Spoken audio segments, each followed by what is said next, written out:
आणि ज्यांनी केलंय ना त्याला गावात फाशी होईल तरच आम्ही अंत्यविधी करू. पब्लिकच्या हवाले पाहिजे तो. अंत्यविधीच करणार नाही. त्याला फाशी झाल्याशिवाय आम्ही अंत्यविधीच करणार. त्याला गावात फाशी झालीच पाहिजे. माझ्या मामांची मुलगी होती ती 3.5 वर्षाच्या मुलीवर इतका खालच्या पातळीचं झालेलं आहे. जोपर्यंत तिला न्याय मिळत नाही, जोपर्यंत त्या समोरच्या व्यक्तीला फाशी होत नाही, तोपर्यंत माझ्या मामाची मुलीची अंत्यविधी होणार नाही. बस विषय संपला. माहिती पडलं तसं त्यांची अवस्था बघून घ्या. गरीब आणि पाहिलं का त्यांची रोंगळ्यामध्ये किती मोठी अशी घटना झालेली.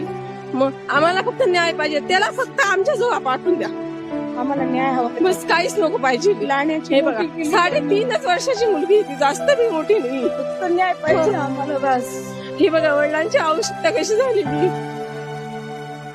आपले प्रतिनिधी विशाल मोरे आपल्यासोबत फोन लाईन वरून जोडलेत. विशाल, अतिशय धक्कादायक बातमी आपण पाहतोय, काय अधिकची माहिती? घटना